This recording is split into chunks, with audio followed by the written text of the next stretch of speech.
Oke, selamat pagi dan selamat siang teman-teman semua. Kuliah pembiayaan GO/NGO pagi hari ini kita akan belajar mengenal program PAMSIMAS gitu ya, yaitu penyediaan air minum dan sanitasi berbasis masyarakat. Kalau minggu kemarin kita belajar soal program Kotaku dan PMP Mandiri Perkotaan, kali ini kita lebih spesifik dengan PAMSIMAS yang dia hanya bergerak di air minum dan sanitasi gitu ya. Kalau kita mau melihat tujuan program PAMSIMAS itu, teman-teman bisa tahu bahwa program ini kolaborasi antara masyarakat, pemerintah pusat dan pemerintah daerah itu ya. Kemudian tujuannya meningkatkan akses air minum yang aman dan sanitasi layak secara berkelanjutan gitu ya. Yang kedua adalah meningkatkan perilaku hidup bersih dan sehat gitu. Ini yang kadang masih perlu sebuah perjuangan yang besar kalau kita mau ke perilaku hidup bersih dan sehat gitu ya. Jadi merubah sebuah kebiasaan, merubah sebuah budaya itu ternyata butuh waktu yang cukup lama itu. Kemudian menurunkan buang air besar sembarangan gitu ya.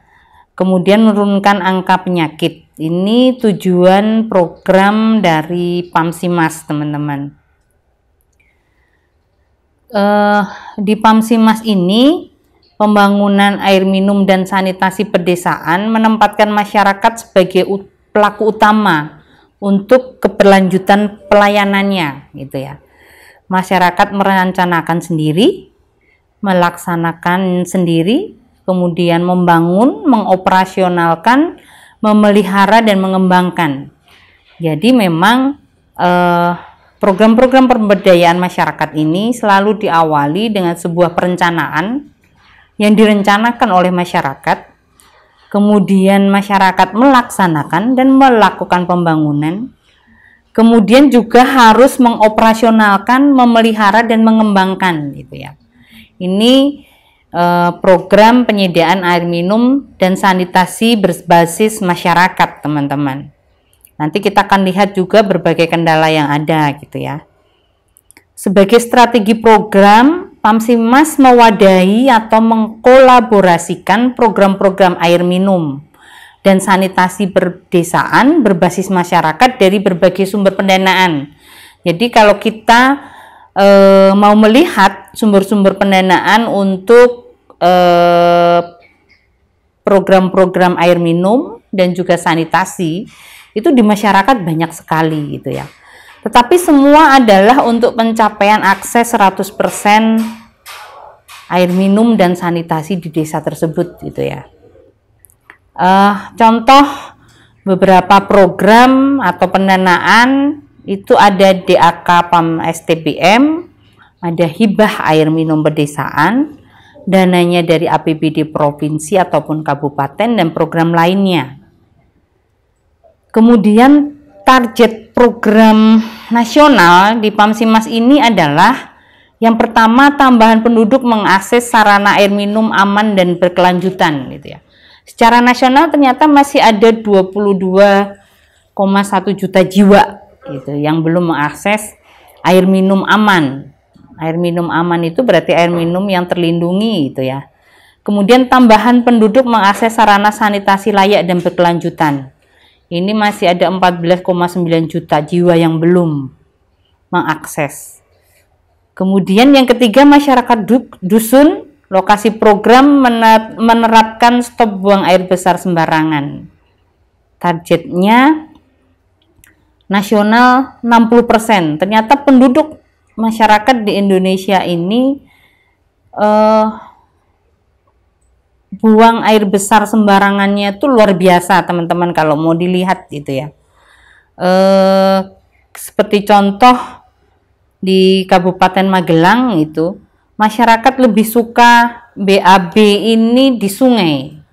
Kalau kita bangunkan MCK, kemudian mengatakan mereka bahwa buang air besar itu harusnya ya di MCK gitu ya. Tapi masyarakat di sana lebih familiar, lebih terbiasa dengan di sungai itu. Jadi kadang berat dan susahnya adalah di situ, teman-teman. Bagaimana target program maupun target nasional ini tercapai gitu ya.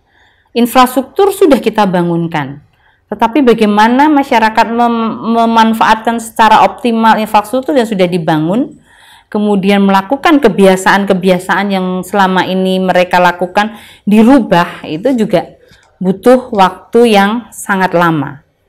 Kemudian yang keempat, masyarakat mengadopsi perilaku dengan program cuci tangan pakai sabun. Ini salah satu target nasional program Pamsimas gitu ya. Kalau mungkin di era sekarang, di era pandemi COVID ini, saya rasa kita sudah tidak perlu memaksa masyarakat untuk cuci tangan pakai sabun gitu ya. Dengan adanya COVID ini, masyarakat secara otomatis sekarang sudah lebih rajin cuci tangan pakai sabun. Teman-teman bisa melihat, jadi sisi positif dari COVID-19 ini ternyata mengajak masyarakat, memaksa masyarakat untuk mulai berperilaku bersih dan sehat. Salah satunya adalah mencuci tangan pakai sabun. Kemudian yang kelima, pemerintah kabupaten memiliki dokumen perencanaan daerah bidang air minum dan sanitasi gitu ya. Ini memang pemerintah kota dan kabupaten diharapkan punya perencanaan besar soal air minum dan sanitasi se-kabupaten maupun kota gitu ya. Kemudian yang keenam, pemerintah kabupaten mempunyai peningkatan belanja di bidang air minum dan sanitasi. Jadi kalau kita kemarin mencoba membedah APBD-nya Salatiga, teman-teman bisa melihat belanja langsungnya di bidang air minum dan sanitasi di Salatiga itu berapa sebenarnya. Kalau dilihat pasti akan sangat sedikit sekali gitu ya. Ini nanti kita target nasionalnya adalah 60% itu ya, dari APBD daerah untuk bisa meningkatkan belanja di bidang air minum dan sanitasi. Oke, strategi program Pamsimas yang pertama, mengubah perilaku masyarakat untuk hidup bersih dan sehat. Kemudian pembangunan berbasis masyarakat, mengubah perilaku masyarakat untuk bersih dan sehat ini walaupun sudah digembar-gemborkan, didengungkan kepada semua masyarakat. Yang pertama adalah untuk tidak buang air besar sembarangan gitu ya. Kemudian rajin cuci tangan gitu.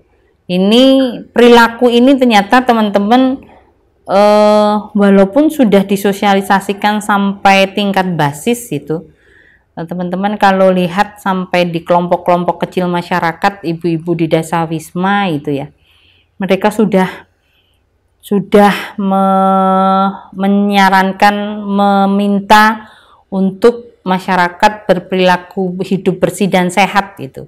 Tetapi kalau kita melihat, boleh saja dikatakan bahwa masyarakat kita ini susah untuk diajak untuk merubah perilaku gitu ya. Kemarin waktu di Magelang, Mbak Heti mengatakan, kenapa kita bangun MCK, tetapi Bapak Ibu lebih suka tetap buang air besar sembarangan di sungai gitu.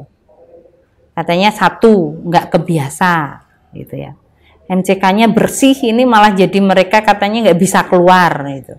Ini yang jadi permasalahan-permasalahan seperti ini yang harapannya kita harus bisa rajin mengajak, menyarankan kepada masyarakat untuk bahwa seperti itu tidak sehat itu.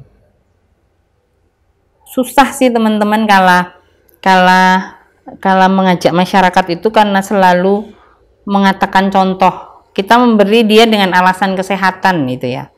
Dengan buang air besar sembarangan yang akan berdampak pada kesehatan kita gitu, kesehatan masyarakat anak-anak kita umpamanya begitu ya. Dan mereka mengatakan kami selama ini sekian puluh tahun BAB di sungai, anak-anak kami juga sehat-sehat saja itu.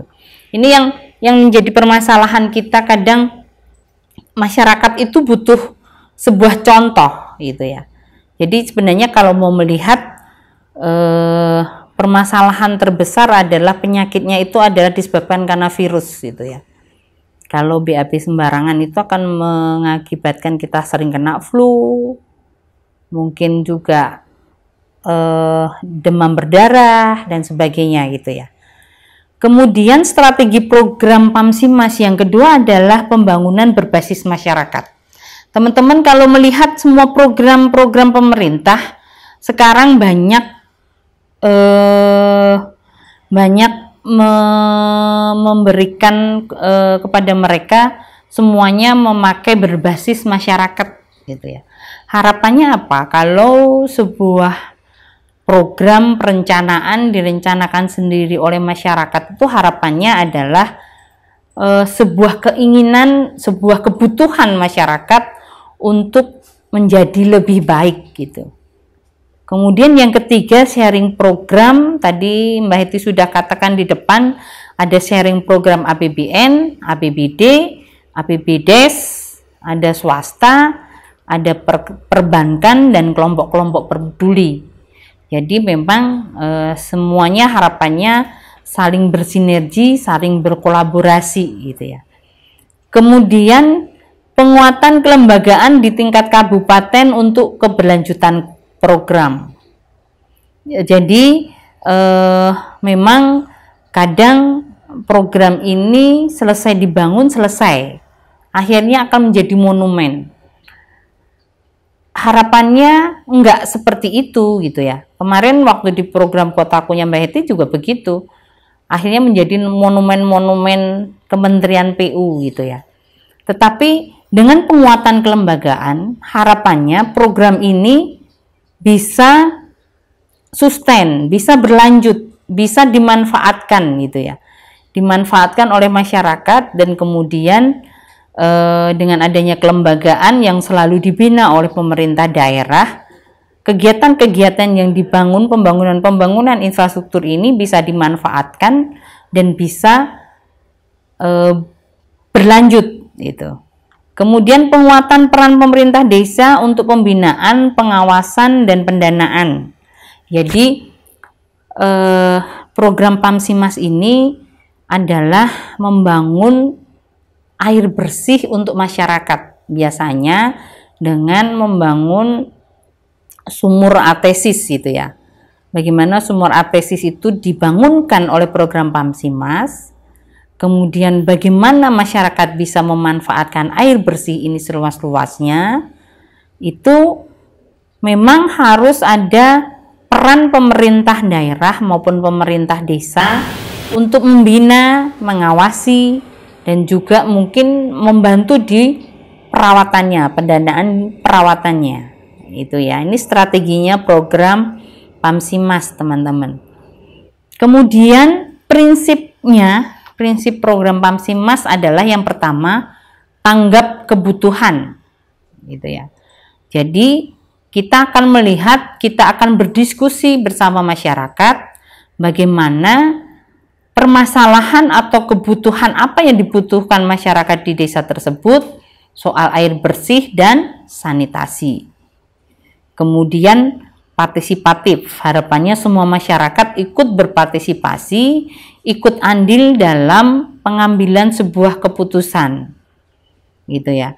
Kesetaraan gender, ini sama, kesetaraan gender itu tidak ada bedanya antara laki-laki dan perempuan gitu ya, hanya physically aja laki-laki dan perempuan itu berbeda gitu, tetapi secara ini mereka adalah setara gitu ya. Kemudian yang keempat, sama keberpihakan pada masyarakat miskin. Kemudian yang keenam adalah akses bagi semua masyarakat gitu ya. Ini yang menjadi prinsip Pamsimas, keberpihakan pada masyarakat miskin. kemudian akses bagi semua masyarakat. Selanjutnya adalah keberlanjutan, kemudian transparansi dan akuntabilitas berbasis nilai. Teman-teman bisa melihat bahwa pengelolaan air bersih yang dikelola oleh kelompok masyarakat, kemudian mereka kayak membuat sebuah PDAM sederhana ala masyarakat gitu ya. Ini lama-lama bisa menguntungkan dan bisa menghasilkan aset yang luar biasa gitu ya. Kalau kita mau melihat contohnya saja di Salatiga ini, di Mas Sampurno punya itu, dia punya air bersih yang dikelola oleh masyarakat. Omsetnya luar biasa. 1 bulan bisa sampai bersih pendapatan mereka di atas 1 jutaan gitu ya. Bersih loh, itu sudah dipotong biaya operasional pemeliharaan dan sebagainya. Ini mengelola air bersih gitu ya. Kalau tidak dilakukan dengan transparan dan akuntabilitas, kalau tidak dilakukan dengan baik oleh masyarakat, kelembagaannya dibentuk dengan betul oleh masyarakat, nggak akan bisa seperti itu. Jadi harapannya memang bagaimana betul-betul sebuah perencanaan ini dari, oleh, dan untuk masyarakat gitu. Jadi masyarakat akan memahami, oh manfaatnya seperti ini gitu. Kalau sudah begitu, masyarakat akan mau aja untuk melakukan apapun untuk perkembangan yang lebih baik gitu. Kemudian kalau kita melihat kriteria desa Pansimas, ada cakupan akses air minum aman belum 100%. Air minum aman, teman-teman kalau bisa mau melihat, itu berarti air minum yang terlindungi itu ya. Kemudian cakupan akses sanitasi layak. Ini desanya kalau belum 100% air minum dan sanitasi, dia bisa mendapatkan program Pamsimas. Kemudian yang ketiga, ini yang menjadi indikatornya adalah prevalensi penyakit diarenya tinggi gitu. Jadi kalau sanitasinya belum layak, BAB-nya sembarangan, pasti akan penyakit diare prevalensinya tinggi gitu. Kemudian adanya pernyataan sanggupan pemerintah desa menyediakan dana untuk membiayai rencana kerja masyarakat dan sharing dana sebesar 10% dari APBDes. Jadi kalau dilihat dari pendanaannya, desa-desa yang akan mendapatkan program Pamsimas, yang pertama dia harus bisa sharing dana untuk membiayai. Yang pertama adalah rencana kerja masyarakat. Jadi ada pertemuan mengumpulkan masyarakat untuk melakukan perencanaan kerja gitu ya. Dan yang selanjutnya adalah ada 10% sharing dana dari APBDes. Desa akan mengeluarkan dana 10% dari total Pamsimas. Pamsimas itu sekitar biayanya kalau kita mau melihat itu kisaran 500 sampai 600 jutaan gitu ya. Dan itu 10% disediakan oleh dana APBDes. Kemudian yang kelima adalah mengajukan proposal untuk mendapatkan bantuan Pamsimas. Yang keenam, adanya pernyataan atau kesanggupan masyarakat. Yang pertama adalah menyediakan kader AMPL. Jadi ada relawan untuk bertugas di desa atau di kelompok masyarakat. Kontribusi minimal 20%, 4% in cash, dan 16% in kind. Ini maksudnya upamanya 500 juta dana untuk Pamsimas, 4%-nya ini in cash. In cash itu berarti dana tunai yang harus disediakan oleh desa. 16%-nya in kind itu bisa dalam bentuk swadaya masyarakat, tenaga, atau bahan-bahan material yang ada di desa. Kemudian kesanggupan atau persyaratannya adalah menghilangkan kebiasaan BABS. Ini harus ditandatangani oleh masyarakat. Setelah dibangunkan sanitasi, harapannya menghilangkan kebiasaan buang air besar sembarangan itu ya. Kemudian kalau kita mau melihat desa sasaran program Pamsimas, ini masyarakat dan pemerintah desa sanggup memenuhi persyaratan mengikuti program. Jadi ada kesanggupan dulu. Kemudian pemilihan desa dan sasaran berdasarkan seleksi proposal dan evaluasi RKM desa. Jadi bisa saja dalam satu desa ini ada 2 atau 3 titik untuk mendapatkan program Pamsimas ini. Daftar calon desa sasaran diperoleh dari verifikasi dan seleksi proposal. Kemudian ada shortlist desa diperoleh berdasarkan hasil evaluasi RKM dan Pakem bersama dengan PMU dan Satker Kabupaten. Kemudian menetapkan desa sasaran ini oleh Dirjen Cipta Karya berdasarkan hasil evaluasi dan usulan shortlist desa dari Bupati, sumber dana APBN dan APBD. Jadi harapannya desa-desa dalam kabupaten, dalam satu kabupaten mengusulkan kepada pemerintah daerah. Kemudian pemerintah daerah melis menjadi shortlist gitu ya, untuk diusulkan kepada pemerintah pusat. Kemudian baru pemerintah pusat menetapkan pada tahun ini, kabupaten ini, desa ini, dan desa ini. Jadi itu ditetapkan oleh pusat. Ada beberapa kriteria teman-teman nanti kalau mau bisa melihat desa Pamsimas 3 itu ya. Ada kriteria desa baru, desa lama.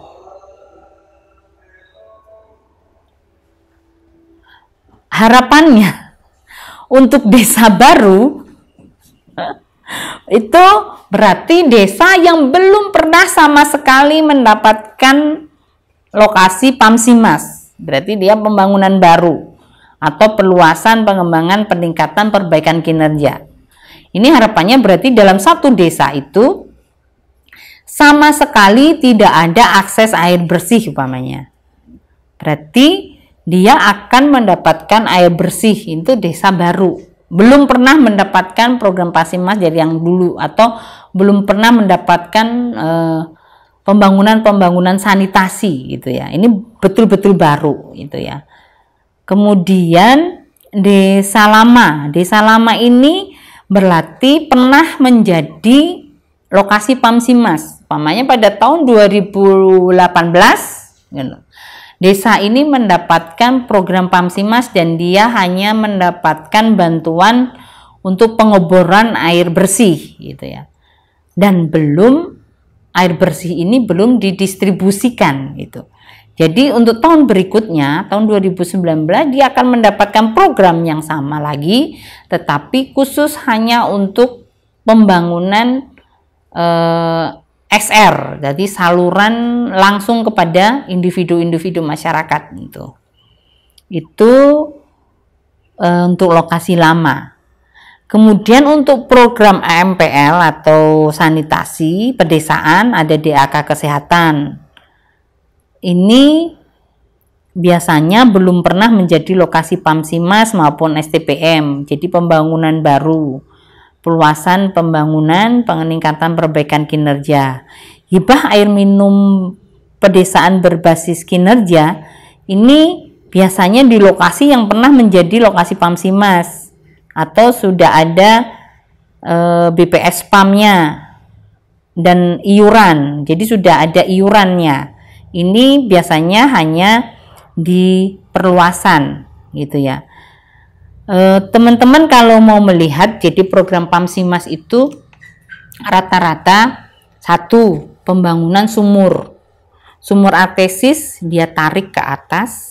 Oke, dia tarik ke atas, kemudian dimanfaatkan oleh masyarakat. Biasanya hanya sumur bor naik ke atas gitu ya. Tetapi pemanfaatannya belum. Bagaimana masyarakat bisa memanfaatkan itu nanti kita akan lihat. Oke, teman-teman. tadi kita melihat sebenarnya program Pamsimas itu apa sih gitu ya.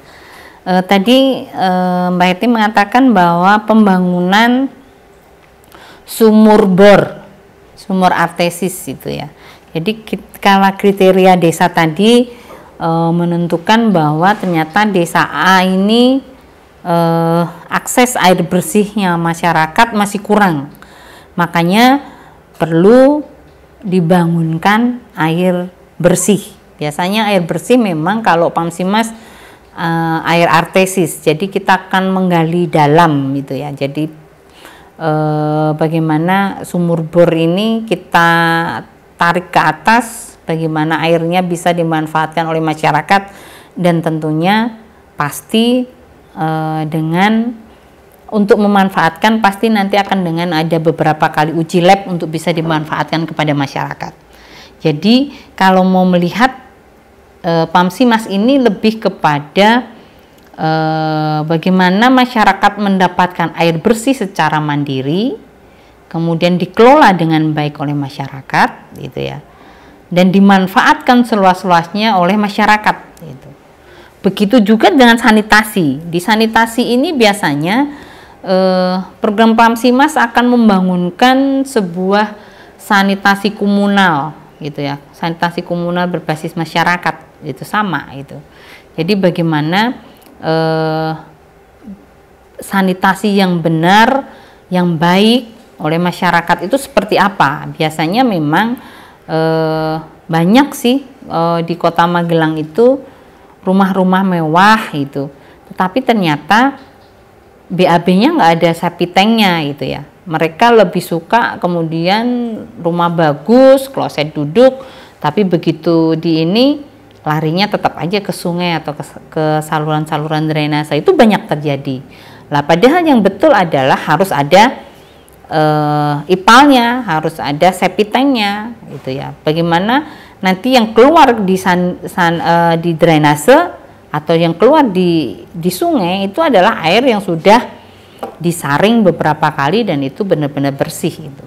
Ini teman-teman nanti bisa melihat mungkin di lokasi kota kabupaten teman-teman sendiri juga banyak hal ini terjadi gitu ya. Jadi kenapa Pamsimas ini harus hadir di masyarakat? Teman-teman nanti harus bisa melihat paling tidak contoh-contoh di kota kabupaten teman-teman sendiri gitu ya. Sekarang kita akan membahas soal pendanaan Pamsimas. Dana Pamsimas tadi di depan sudah Mbak Eti katakan bersumber dari APBN dan APBD. Memang ini ketentuan dari pusat gitu ya. Kalau APBN biasanya program Pamsimas ini sama aja. Dia dari World Bank biasanya, yang dari APBN. Memang komposisinya adalah 80% APBN, 20% APBD. Tergantung APBD ini dalam pengalokasian dana. Dana APBN atau APBD merupakan bantuan langsung masyarakat sebesar 70% dari usulan pendanaan. Jadi, kalau toh pun masyarakat mengusulkan 750 juta, dia hanya akan mendapatkan dari pusat maupun dari APBD ini 70%-nya. Karena harapannya yang 30% ini adalah swadaya atau dana dari desa maupun dari masyarakat atau kelompok masyarakat. Kemudian dana APBDes desa sanggup mengalokasikan dana APBDes minimal sebesar 10% dari usulan pendanaan. Kontribusi masyarakatnya 20%. Jadi kalau suatu pendanaan itu 1 miliar 700 juta dari pusat, 100 juta ini dari APBDes, yang 200 juta ini dari masyarakat. Bisa in cash dan in kind. In cash-nya ini hanya 4% teman-teman. Jadi kalau 1 miliar 4%-nya itu uang tunai harus dimiliki oleh kelompok masyarakat. Baru 16%-nya ini bisa berupa material, tenaga kerja, dan sebagainya. Ini teman-teman nanti bisa lihat di paparannya Mbak Eti. Sharing pendanaan APBN dan APBD itu ya. Tadi sudah dikatakan prosentasi sharingnya 80-20 Ini tergantung kemampuan daerah. Kalau jumlah ilustrasi desanya 25, 20 pusat dan 5 daerah gitu ya. Ini tergantung memang dari kemampuan APBD gitu. Komposisi pendanaan Pamsimas tadi sudah Mbak Yeti katakan 70% APBN, 10% APBDes, masyarakatnya 30% bisa in cash dan in kind gitu ya. Kemudian tadi pembangunan baru itu belum ada sistem air minum sama sekali, jadi harus membangun baru. Kemudian kalau perluasan itu berarti sudah ada sistem air minum berfungsi baik, hanya menambah akses layanan. Jadi ini perluasan. Jadi umpamanya tahun kemarin sudah dibangunkan sumur, sudah dimanfaatkan oleh 30 keluarga gitu ya. Kalau perluasan berarti dari 30 keluarga ini mau ditambah lagi bagaimana biar bisa 100 atau 1000 warga yang ada di desa itu memanfaatkan air. Ini perluasan gitu ya. Kemudian peningkatan sudah ada sistem air minum tetapi tidak optimal gitu ya. Biasanya teman-teman kalau sudah dibangunkan sumur gitu ya, ini untuk soal air bersih gitu, dibangunkan sumur bor, kemudian hanya sampai di situ saja. Masyarakat yang membutuhkan masih datang ke sumur itu, kemudian membuka kran untuk bisa mengambil airnya. Tetapi bagaimana kemudian ini peningkatan berarti? Kalau peningkatan itu berarti bagaimana masyarakat nggak lagi datang mengambil air, tetapi diperluas dengan peningkatan dengan perpipaan yang langsung ke keluarga-keluarga. Itu teman-teman. Kemudian siklus program Pamsimas, nanti teman-teman bisa melihat itu ada sosialisasi tingkat kabupaten, sosialisasi tingkat desa, kemudian ada pengajuan surat minat, ada proposalnya, kemudian proposal diverifikasi di tingkat kabupaten, kemudian diseleksi di tingkat kabupaten, kemudian baru penetapan calon desa sasaran gitu ya. Kemudian pemicuan perubahan perilaku desa ditindaklanjuti dan pemicuan. Ini pembentukan penguatan kelembagaan tingkat desa. Ada IMAS namanya gitu ya. Teman-teman nanti bisa melihat di paparannya Mbak Yeti soal siklus program Pamsimas dan penetapan desa-desanya. Pemilihan dalam desa tadi sudah kita lihat ada sosialisasi tingkat kabupaten, sosialisasi tingkat desa, penetapan calon desa sasaran, verifikasi dan seleksi proposal, penilaian proposal, kemudian penetapan desa sasaran, evaluasi rencana kerja masyarakat gitu ya. Setelah ditetapkan akan ada evaluasi rencana kerja masyarakat. Kemudian tujuan pemilihan desa mendapatkan daftar desa sasaran yang membutuhkan bantuan air minum dan sanitasi, mempunyai potensi untuk pengelolaan sarana air minum dan sanitasi secara baik dan mampu mempertahankan dan memperluas perubahan perilaku bersih dan sehat gitu. Kalau boleh bercerita sedikit itu soal ini gitu ya, bagaimana di Kabupaten Magelang kemarin Mbak Yeti mencoba mengkolaborasikan program Kotaku dengan program Pamsimas itu. Jadi di Kotaku ada 7 indikator kumuh yang harus diselesaikan, sementara air minum ini salah satunya itu ya. Kalau jalan drainase sudah kami bangun, tetapi masyarakat di sana masih kurang untuk pemanfaatan air minumnya, Mbak Yeti akan bekerja sama dengan teman-teman Pamsimas untuk bagaimana dalam satu desa ini bisa diselesaikan gitu ya. Memang kemarin berhasil gitu di desa program Kotaku namanya Sokorini di Kabupaten Magelang. Setelah selesai dengan program Kotaku, dia mendapatkan program Pamsimas gitu. Ada air bersih di sana karena memang akses layanan air bersihnya di desa tersebut kurang gitu. Kalau Mbak Yeti menyampaikan kepada teman-teman PDAM mengatakan bahwa sebenarnya menjadi target dan layanannya teman-teman PDAM kabupaten. Tetapi karena masyarakatnya nggak mampu untuk mengakses layanan PDAM, berarti minta teman-teman Pamsimas hadir di sana. Jadi membuatkan sumur artesis untuk dimanfaatkan dan dikelola oleh masyarakat di sana. Dan ini bisa dilakukan gitu ya. Kemudian tujuan pemilihan desanya selanjutnya adalah mensinkronkan berbagai program dan alokasi anggaran untuk air minum dan sanitasi pedesaan di tingkat kabupaten sehingga dapat mempercepat pencapaian akses universal air minum dan sanitasi gitu ya. Ini teman-teman, pelaku dalam tahapan pemilihan desa ada sosialisasi, ada IMAS, ini nanti teman-teman bisa lihat di paparannya, sampai kemudian penetapan desa baru, desa perbaikan kinerja, peningkatan atau desa perluasan layanan.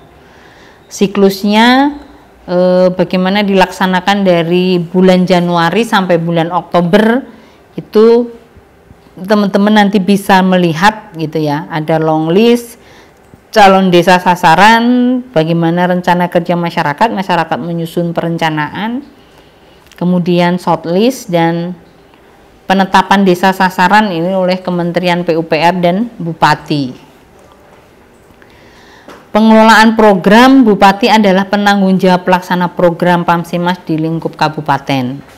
Pokja AMPL Kabupaten, District Management Unit atau DPMU, Panitia Kemitraan Kabupaten, Satker Kabupaten, Asosiasi Pengelolaan Spam Pedesaan, Tim Kecamatan, Pengelolaan Desa, tingkat masyarakat dan tim pendukung. Jadi ada konsultan pendukungnya juga. Ini pengelola program. Panitia kemitraan, apakah itu panitia kemitraan, nanti teman-teman bisa baca. Kemudian sosialisasi tingkat kabupaten, tujuannya seperti apa, nanti teman-teman juga bisa baca. Ada sosialisasi tingkat desa gitu ya. Sosialisasi tingkat desa seperti apa sampai dengan pembentukan tim penyusun proposal desa dan kader AMPL, musyawarah desa, pembentukan tim penyusun proposal dan kader. Itu tim penyusun proposal ini bisa terdiri dari perangkat desa, perwakilan dari warga, perwakilan warga masyarakat tertentu. Pemilihan tim penyusun proposal dapat dilaksanakan pada saat sosialisasi tingkat desa. Ini nanti sama, jadi penyusunan proposal teman-teman.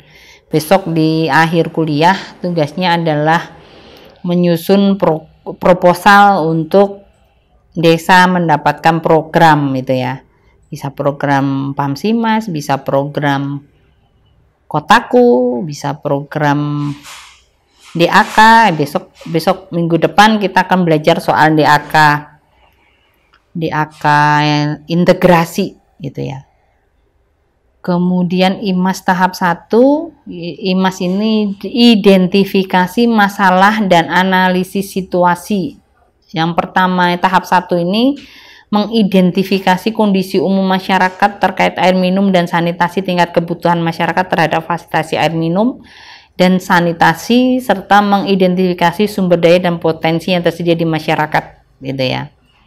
Kalau di programnya Kotaku, Mbak Eti punya program ini ada data baseline-nya. Jadi data baseline untuk mengetahui 7 indikator kebutuhan masyarakat, kami melakukan pendataan baseline. Baseline itu semacam sensus kepada masyarakat, kemudian wawancara terstruktur kepada masyarakat untuk mendapatkan informasi soal layanan air bersih, soal jalan, drainase gitu ya. Ini bisa digunakan untuk masuk ke dalam IMAS tahap 1-nya Pamsimas, teman-teman. IMAS dilakukan oleh masyarakat dengan metode partisipatif, difasilitasi oleh kader AMPL dan tim penyusun proposal.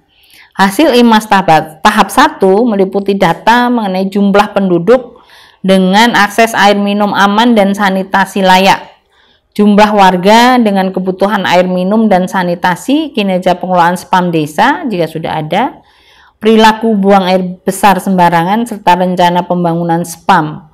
Semua data awal serta rencana tersebut menjadi masukan bagi penyusunan proposal desa, itu ya. Kemudian penyusunan proposal dan minat dilakukan oleh tim penyusun desa berdasarkan hasil pleno IMAS tahap 1, menyusun proposal, kemudian diajukan kepada panitia kemitraan, kemudian oleh kepala desa diajukan mengetahui camat, diajukan ke tingkat kabupaten. Ini pengajuan proposal desanya. Ada beberapa administrasi yang harus dipenuhi. Teman-teman nanti bisa melihat ada surat pengajuan proposal, ada surat pernyataan minat, ada formulir proposal bantuan air minum dan sanitasi, ada di lampirannya ada berita acara bahwa sudah dilaksanakan secara partisipatif lewat IMAS tahap 1. Kemudian ada peta sosial menunjukkan spam terbangun sumber air baku yang telah digunakan serta wilayah layanannya. Jadi ada peta sederhana juga di dalam proposal tersebut.